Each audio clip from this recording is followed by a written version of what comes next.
इस विशेष विश्लेषण में हम सीधे इतिहास के एक ऐसे पन्ने पर चलते हैं जो गंभीर भी है और दर्दनाक भी, लेकिन इसके बीचों बीच एक किशोरी का बेहद जीवंत और रचनात्मक दिमाग छुपा है। आज हम सिर्फ एक ऐतिहासिक दस्तावेज नहीं खंगालने वाले हैं, बल्कि उस आवाज को सुनने वाले हैं जिसने द्वितीय विश्व युद्ध के घने अंधेरे में भी अपनी चमक नहीं खोई। तो चलिए, एक साधारण सी लड़की की इस असाधारण कहानी और उसके संघर्षों को एक डायरी के पन्नों के जरिए करीब से समझते हैं। तो आज हम जिन अहम बिंदुओं पर बात करेंगे वो है, पहला, डायरी के पीछे की लड़की। दूसरा, डायरी असल में होती क्या है। तीसरा, कागज में अधिक धैर्य होता है, इस विचार का मतलब। चौथा, जीवन का एक संक्षिप्त परिचय। पांचवां, वो मशहूर चैटरबॉक्स निबंध। और अंत में छठा, आखिरी क्वैक। चलिए अपने पहले खंड से शुरुआत करते हैं, डायरी के पीछे की लड़की। एनालिस मैरी फ्रैंक, जिन्हें हम और आप एनी फ्रैंक के नाम से जानते हैं। इनका एक चित्र है जिसके साथ उनका लिखा एक विचार जुड़ा है जो सच में बहुत दिलचस्प है। उन्होंने लिखा था कि वो हमेशा ऐसी ही दिखना चाहती हैं ताकि शायद उन्हें हॉलीवुड जाने का कोई मौका मिल सके। जरा सोचिए, एक आम किशोरी का कितना मासूम सपना था ये। लेकिन इस सपने और उनकी असल जिंदगी की सच्चाई में जमीन आसमान का फर्क था। एक तरफ हॉलीवुड के रंगीन सपने थे और दूसरी तरफ नाजी अत्याचारों से बचने के लिए एक गुप्त जगह में छिपने की खौफनाक हकीकत। अगर हम उनके जीवन के कड़वे ऐतिहासिक तथ्यों पर नजर डालें तो कहानी शुरू होती है 12 जून 1929 से, जब जर्मनी के एक यहूदी परिवार में उनका जन्म हुआ। जब जर्मनी में नाजियों का कब्जा हुआ तो 1933 में परिवार को हॉलैंड जाना पड़ा। लेकिन मुसीबतें कहाँ कम होने वाली थीं। यहूदियों पर अत्याचार बढ़ते गए और हालात इतने खराब हो गए कि जुलाई 1942 में पूरे परिवार को पिता ओटो फ्रैंक के ऑफिस की बिल्डिंग में बने कुछ गुप्त कमरों में छिपने के लिए मजबूर होना पड़ा। पूरे 2 साल, जी हां 2 साल वो वहीं छिपे रहे। फिर उन्हें धोखा मिला और यातना शिविरों में भेज दिया गया। 1945 में अपनी बड़ी बहन मार्गोट की मौत के महज कुछ दिनों बाद बर्गन बेल्सन कैंप में टाइफस नाम की बीमारी से एनी का बेहद दुखद निधन हो गया।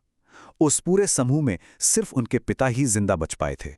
अब बढ़ते हैं दूसरे खंड की ओर, डायरी क्या होती है। युद्ध खत्म होने के बाद एनी के पिता ऑटो फ्रैंक को उनकी ये लेखनी मिली। पर इसके महत्व को समझने से पहले हमें यह समझना होगा कि डायरी, जर्नल, लॉग और संस्मरण में फर्क क्या होता है। देखिए, जर्नल घटनाओं और विचारों का एक विस्तृत रिकॉर्ड होता है।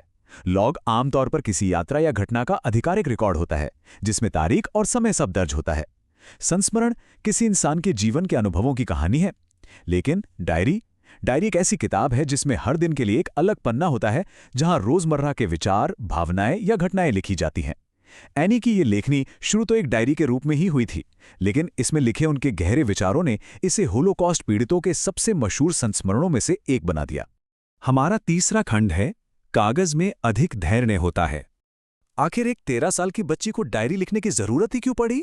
इस पूरी कहानी का केंद्र एक बहुत ही गहरी लाइन है, कागज में लोगों की तुलना में अधिक धैर्य होता है।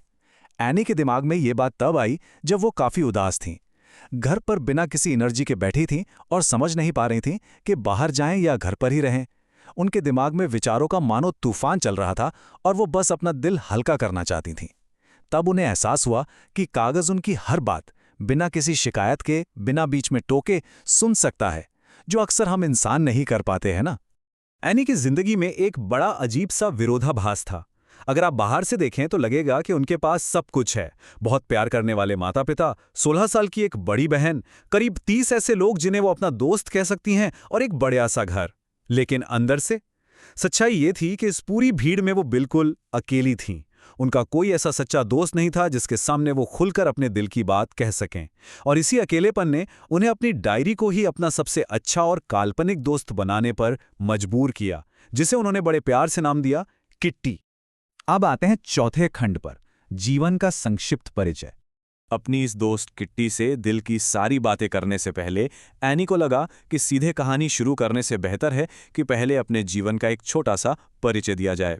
तो उन्होंने अपनी डायरी में कुछ बैकग्राउंड डिटेल्स दी, जैसे उनके 36 साल के पिता ने 25 साल की मां से शादी की, बहन मार्गोट 1926 में पैदा हुई और एनी खुद 1929 में।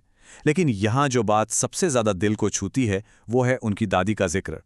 1941 में दादी बीमार पड़ी और जनवरी 1942 में वो दुनिया छोड़ गईं। एनी लिखती हैं कि कोई अंदाज़ा भी नहीं लगा सकता कि वो अपनी दादी को कितना याद करती हैं और आज भी उनसे कितना प्यार करती हैं। आपको पता है 1942 में एनी के जन्मदिन पर बाकी मोमबत्तियों के साथ खास तौर पर दादी की याद में भी एक मोमबत्ती जलाई गई थी। ये छोटी सी बात उनके गहरे पारिवारिक जुड़ाव को दिखाती है।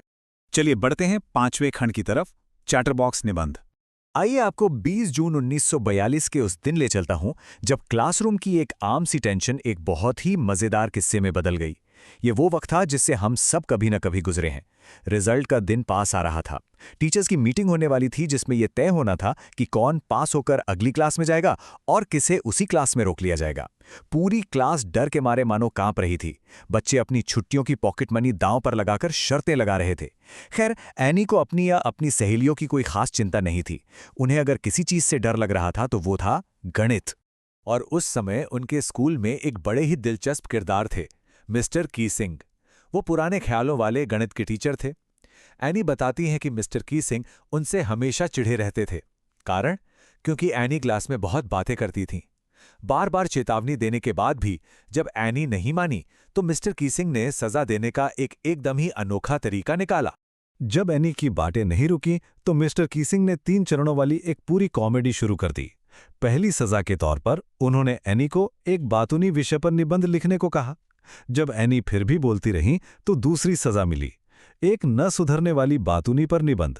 और जब तीसरे लेसन में भी एनी की बातें चालू रहीं तो सजा अपने चरम पर पहुंच गई। इस बार टॉपिक था quack quack quack. Mistress chatterbox ने कहा। यह सुनते ही पूरी क्लास ठहाके लगाकर हंस पड़ी। लेकिन एनी कहाँ हार मानने वाली थी। अपने पहले निबंध में उन्होंने जो तर्क दिए वो उनकी गजब की हाजिर जवाबी दिखाते हैं। उन्होंने लिखा कि बातें करना तो एक छात्र का गुण होता है। उन्होंने वादा किया कि वो इसे कंट्रोल करने की पूरी कोशिश करेंगी, लेकिन साथ ही ये भी कह दिया कि वो इस आदत को कभी पूरी तरह सुधार नहीं सकती। क्यों? क्योंकि उन्हें ये आदत अपनी माँ से विरासत में मिली है, जो बिल्कुल उन्हीं की तरह बहुत बोलती थी। अब आप ही बताइए, विरासत में मिली चीज़ों का भला कोई क्या कर सकता है? मिस्टर कीसिंग भी उनका ये निबंध पढ़कर खूब हंसे। अब हम पहुंच गए हैं अपने छठे और आखिरी खंड पर, आखिरी क्वैक। कहानी के सबसे रचनात्मक हिस्से में देखिए एनी का आखिरी मास्टर स्ट्रोक। जब उन्हें वो अजीब सा क्वैक क्वैक क्वैक वाला टॉपिक मिला तो वो समझ गईं कि अब कुछ तूफानी करना होगा।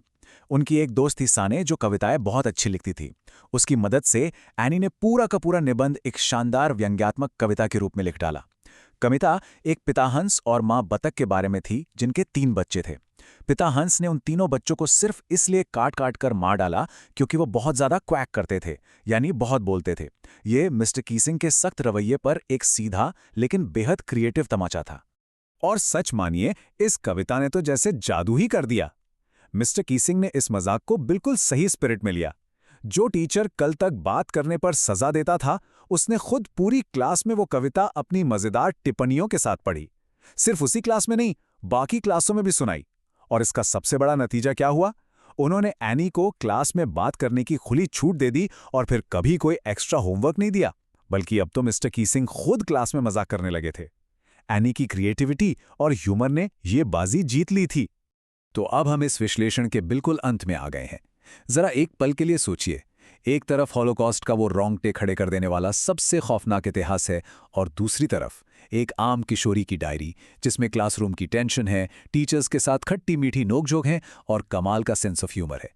क्या ये हमें ये सोचने पर मजबूर नहीं करता कि यही जीवंत हास्य और हमारी आम इंसानियत ही वो चीज़ है जो सबसे गहरे अंधेरे में भी हमें जिंदा रखती है? एनी फ्रैंक की ये मासूमियत और उनकी बेबाक आवाज़ उन्हें महज इतिहास का एक शिकार होने से बचाती है और हमेशा के लिए अमर कर देती है। इस विश्लेषण में हमारे साथ जुड़ने के लिए बहुत बहुत शुक्रिया।